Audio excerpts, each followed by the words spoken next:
The Voice of America. የታጠቁ የኢትዮጵያ ፖሊስና ደህንነት ሰራተኞች ዛሬ አዲስ አበባ ከተማ በሚገኘው አንዋር መስጊድ የአርብ ጸሎታቸውን ለማድረስ በወጡ ምዕመናን ላይ ድብደባና አፈሳ ማካሄዳቸውን እማኞች ተናግረዋል። ምዕመናኑ ድምጻችን ይሰማ ባወጣው መርሃ ግብር መሰረት መሪዎቻቸው እንዲፈቱ ጥያቄ ያቀረቡት እንደወትሮ በሰላማዊ መንገድ እንደነበረ አስረድተዋል። እማኞቹ ከአዲስ አበባ ፖሊስ ምላሽ ለማግኘት ጥረት አድርገን ነበር፣ አልተሳካም። ሰሎሞን ክፍሌ ያቀርበዋል ቅንብሩን። አንዋር መስጊድ ውስጥና አካባቢው በዛሬው ዕለት ደርሷል የተባለውን ግጭት ለማጣራት ወደ አዲስ አበባ ምንጮች ስልክ ለመደወል ሲዘጋጅ የማኅበረሰብ መገናኛ ብዙሃን አስረጂ ፎቶግራፎችን በየድረገጹ አውጥተው ተመልክቻለሁ። ቆመጥ የያዙ መከላከያ ያላቸው ወታደሮች በቁጥጥር ስር ያዋሏቸውን ሰዎች ግልጽ መኪና ላይ እንደጫኑ፣ ሌላው ፖሊስ በትሩን ሰው ላይ ለማሳረፍ እንዳነሳ ያሳያሉ። በርካታ በረድፍ የቆሙ ወታደሮችም መንገድ ላይ ቆመው ይታያሉ በፎቶግራፎቹ ላይ። ጥቂት ቆይቼ ከመስጊዱ ውጭ ሶላት ማድረሱንና ሁኔታውን በቅርብ ያየ ሰው በስልክ አግኝቼ አነጋገርኩ። ማልበል ወንድሜን? እኔ አህመድ ማህሙድ ይባላል። ዛሬ የጁማ ጸሎት ላይ ተካፍለዋል? አዎ። የትኛው መስጊድ ነበር የሄዱት? ታላቁ አንዋር መስጊድ። የፖሊስና ደህንነት ሰራተኞች ለመስገድ በወጡ ሙስሊሞች ላይ ችግር ፈጥረዋል የሚል ስሞታ ከአንዳንድ አካባቢዎች ደርሰውናል። እርስዎ የሚያውቁት ነገር አለ ስለዚህ? አዎ፣ በመጀመሪያ ደረጃ እዛ ለመስገድ ዛሬ ለየት ባለ ሁኔታ ገና ጸሎቱ ሳያልቅ ወይም ደግሞ የጁማ ኹጥባ ትምህርት የሚሰጠው አለ፣ እሱ ላይ ነበረ የጀመሩት።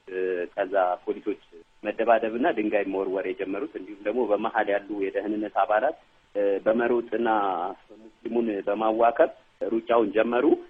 ሰላቱ ልንሰግድ ያው ማሙ ኹጥባውን እንደጨረሱ ከዛ ድንጋይ መወርወር ጀመሩ ወደ ሙስሊሙ ህብረተሰብ። ፖሊሶቹ ዱላውን ይዘው ወደ ሙስሊሙ ህብረተሰብ በጣም በከፍተኛ ፍጥነት እየሮጡ መጡ። ከፊት ለፊት ያለው ሰውና የተወሰኑ የራሳቸው ሰው የሆኑትን በዳር በኩል ዝም ብለው ይዘው መሮጥ ጀመሩ። እኛ ባለንበት አንነቃነቅ። ያው የመጣነው በመጀመሪያ ደረጃ ሁከት ለመፍጠር ወይም ደግሞ ለመረበሽ አልነበረም። አሚራችን ድምጻችን ይሰማ የተምሳሌታዊ አብሮነት ፕሮግራምን ለመፈጸም ነበረ። የዛሬው ፕሮግራም ተምሳሌታዊ አብሮነት። ይቅርታ፣ እዚህ ላይ አቶ አህመድ ተምሳሌታዊ አብሮነት ስትል ምን ማለት ነው? ተምሳሌታዊ አብሮነት ሲባል ሙስሊሙ ህብረተሰብ ብቻ አይደለም፣ ከክርስቲያኑ ወገኑም ከሌላ ሃይማኖት ተከታዩም ሞዴል የሚሆን አመራር ነው እየመራ ያለው እና ያንን በሰላማዊ ጥያቄያችንን ጠይቀን መንግስት እንዲሰማንና ጥያቄያችንን እንዲመልስ፣ የታሰሩትን አላግባብ እስር ቤት እየማቀቁ ያሉ ሙስሊም ወንድሞቻችንን እንዲፈታልን ያንን ለመጠየቅ ነበረ ቦታው ላይ የተገኘ ነው። ፖሊስ ግን ከዛ ለየት ባለ ሁኔታ ለሰው አይመስልህም የያዙት ዱላና አካሄዳቸው ለሙስሊሙ ሲደበድቡ የሆነ ለሰው አይመስልም። እንስሳ ወይም ደግሞ የሆነ አውሬ ከዱር የመጣ አውሬ ለማባረር ነበር የሚመስለው። ድብደባ ተካሂዷል ካሉ እርስዎ የደረሰቦት ጉዳት አለ? እኔ የደረሰብኝ ጉዳት የለም። በእርግጥ በፖሊስ የሆነ የመሸጎልና አንዴ በዱላ የመመታት እንትን ደርሶብኛል ነው። እኔ የፖሊስ ተግባር የማውቀው በዓለም አቀፍ ደረጃ ፖሊስ ህዝቡን ማረጋጋትና የተለያዩ ጥያቄዎቹን የተለያዩ የመብት ጥያቄዎች ሲጠየቁ ያንን ነገር ስርዓት ባለው መልኩ እንዲሄድ ማድረግ ነው። የኢትዮጵያ ፖሊሶች ከዚህ በተቃራኒ ነበረ። ሙስሊሙ ሰላም ይፈልጋል፣ በሰላም ጥያቄውን ይጠይቃል፣ እነሱ ይረብሻሉ። መስጊድ ውስጥ ብዛት ያላቸው ሙስሊሞች ታግተዋል ተብሏል። እንዴት መውጣት ቻሉ እርስዎ? አጋጣሚ እኔ መስጊዱ በውጭ በኩል ነበር የተገድኩት። ከውጭ በኩል እያባረሩ ሲመጡ በዛ በኩል ህዝቡ እንዳለ ጠቅላላ እንትን ሲል ምንም አማራጭ የለም። ከፊት ለፊት ያለው ጥቃት በጣም በዛ። እየበዛ ሲመጣ በቃ የግድ ወደ ኋላ ማለት አለብህ። የዛሬውን የጁማ ሶላት ተቃውሞ አካሄድ አስመልክቶ ቀደም ሲል የወጣውን መርሃ ግብርም ዘርዝሮልኛል አቶ አህመድ መሐመድ። አሚራችንን ያዘዘን እኛ ቢደበድቡን እኛ እነሱ ቢተኩሱ እንኳን ምንም ነገር የያዝነው ነገር የለም። ጥያቄው ነው እየጠየቅን ያለ ነው። ህገ መንግስቱ ይከበር ነው ያለ ነው። ድምጻችን ይሰማ ነው እያልን ያለ ነው።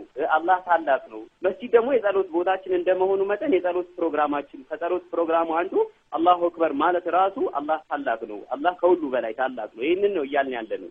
ጥያቄያችን መልሱ፣ የታሰሩ አላግባብ የታሰሩ ጥያቄዎችን የሙስሊም መፍትሄ አፈላላጊ ኮሚቴዎችን እንዲሁም ሌሎችን አላግባብ የታሰሩትን ይፈቱልን፣ ጥያቄያችን መልሱልን እያልን ነበር። ሙሴባ እባላለሁ ያለችኝ ወይዘሮ እርሷም አንደኛዋ የፖሊስ ድብደባ ሰለባ መሆኗንና ጉልበቷ ላይ አነስተኛ ጉዳት እንደደረሰባት ገልጻ ሙስሊሙ ማኅበረሰብ የጀመረውን ሰላማዊ ትግል እስከ ድል ስትል በገለጸችው ረድፍ ለማሻገር መቁረጡን አስረድታለች። ዛሬ የጁማ ጸሎት ላይ ተካፍለሻል? አዎ ተካፍያለሁኝ። 6 ሰዓት ላይ ደርሼ ነበረ። መጀመሪያውንም ፖሊሶች እንዳንሰግድ እዛ ቦታ ላይ ስናለጥፍ አንሱ ያሉን ነበረ።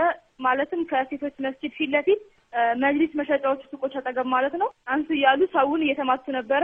30 ደቂቃ በኋላ 6 ተኩል ሲሆን ማለት ነው የመስጊዱ ኢማም ኹጥባ ወይም ደግሞ ንግግር የጁማ ዲስኩር እያደረገ ያለ ባቡር የሚሰራበት መንገድ ላይ ድንጋይ ነገር በፖሊሶች በኩል ሲወረወር ወደ ህዝቡ፣ እዛ አካባቢ ደግሞ የተቀመጡ የነበሩ የመንግስት ራሱ ቅጥረኞች ደግሞ ሙስሊሞች የተቀመጡ የነበሩ ሰዎች ድንጋይ መልሰው ሲወረውሩ ሙስሊሙ ማህበረሰብ ላይ ትልቅ ጫና ተፈጠረና ከዛ ውዝግብ ተፈጠረ። ፖሊሶቹ ያገኙትን ሰው ሁሉ በቃ ሴት ናት፣ ህፃን ነው፣ ሽማግሌ ምናምን ሳይሉ ሁሉንም ማህበረሰብ በዱላቸው መደብደብ ጀመሩ። በቃ መጀመሪያም ዱላ ይዞ ነበር ሲንቀሳቀሱ የነበሩት። አላማቸው ይሄ ነበረ እና ዞሮ ዞሮ የአምናውን ታሪክ ለመድገም ነው። ኢድ ተቃውሞ እንዳይካሄድ ለማድረግ ነው አሁንም እየተሰራ ያለው። ልናውቅ የሚገባው የኢድ ተቃውሞ እንዳይደረግ ነው። በአንቺ ላይ የደረሰ ጉዳት አለ? ፖሊስ ድብደባ አካሄደ? እኔ ላይ እግሬ ላይ የደረሰ ጉዳት አለ። ሰዎች ሲሮጡ አልሮጥኩኝም ነበረ እና እግሬ ላይ ጉልበቴ ላይ በቀኝ እግሬ ጉልበቴ ላይ መተውኛል። ሕክምና አግኝተሻል? እና ሕክምና አላገኘሁም። ሕክምና ኢትዮጵያውያን ሕክምናቸው ማዕከላዊ ነው።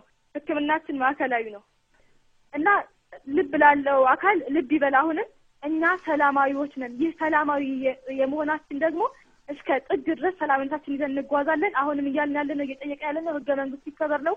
የዜጎችን መብት መቀነስ ይቁም። ዜጎች የፈለጉትን ነገር ይካሄድላቸው። ህገ መንግስቱ ይከበር። ሰላማዊ በሆነ መልኩ እየሄድን እንገኛለን። አሁንም ትግሉ እስከ ድል ደጃፍ ድረስ ይቀጥላል። በዚህ መልኩ ጉዟችንን እንቀጥላለን። ለማጠቃለል በዛሬው የአንዋር መስጊድ ጁማ ጸሎት ላይ ከተያዙ መፈክሮች መካከል የሀገር መሠረት የሆነውን ሕዝብ መናቅ ይቁም፣ የሕዝብ ድምፅ ይደመጥ፣ የሙስሊም ተማሪዎች በነጻነት የመማር መብት ይከበር፣ የሃይማኖትን ነጻነት ማክበር ግዴታ እንጂ ምርጫ አይደለም የሚሉ እንደሚገኙባቸው ተገልጾልኛል። በተለይ ፖሊስ ድብደባ አካሂዷል፣ ተንኳሹም እርሱ ነው ተብሎ በምዕመናኑ ለቀረቡበት ክስ የሚሰጠው ምላሽ ለማግኘት ወደ አዲስ አበባ ፖሊስ ኮሚሽነር ይህደጎ ስዩም ቢሮ በተደጋጋሚ ደውዬ ስልካቸው አይነሳም።